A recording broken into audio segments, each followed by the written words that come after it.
বাংলাদেশে বাস করি, প্রেম করার 6 মাসের মধ্যে ফ্যান খুলে দেখে উপরে নিচে কি আছে। আজকে আপনারা মাইন্ড করবেন না, কথাগুলো যুবক সমাজ, তরুণ সমাজকে আমি বুঝার জন্য বলছি। প্রেম যদি পবিত্র হয় তাহলে বিয়ের আগে আমি যাকে ভালোবাসি একটা মেয়েকে, তার আঙ্গুলটাও তো ধরার অধিকার নাই। কিন্তু আমার দেশের ছেলেরা একটা মেয়ের সাথে প্রেম করলে সেই মেয়ের সাথে আগে বিছানায় ডেটিং করে, কয় আগে টেস্ট করি তুমি কেমন।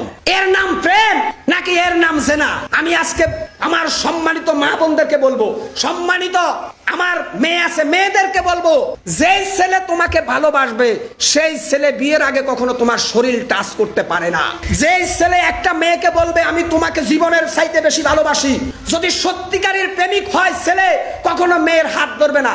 কারণ আল্লাহ তাআলা বলছে বিয়ে ছাড়া পরনারীর হাত স্পর্শ করা হারাম। বিয়ের আগে যেই সব ছেলেরা মেয়েদের সাথে এক বিছানায় রাত কাটায়, তাদের পেটের থেকে যে সন্তান জন্মগ্রহণ করে ওগুলা জারজ সন্তান হয়, ওগুলাই সমাজের মধ্যে অকীর্তি কুকীর্তি করে। বিয়ের আগে যেই সব ছেলে মেয়েরা বিছানায় মিলিত হয়, বিয়ের পরে যদি তাদের বাচ্চা কাচ্চা ফায়দা হয়, এগুলি এক একটা জারজ সন্তান হয়। এগুলির কারণে সমাজ নষ্ট হয়। আলেম সমাজ আপনাদেরকে সেই গজব থেকে বাঁচার জন্য একাধিক বিয়ে জায়েজের কথা বলছে, যেটা স্পষ্ট কোরআনে কারিমের মধ্যে আল্লাহ তোমাকে উল্লেখ করেছেন। এখন বিয়ে করলে সমস্যা, আর বিয়ে ছাড়া গোপনে লুচ্ছামি করবা ওতে সমস্যা নাই।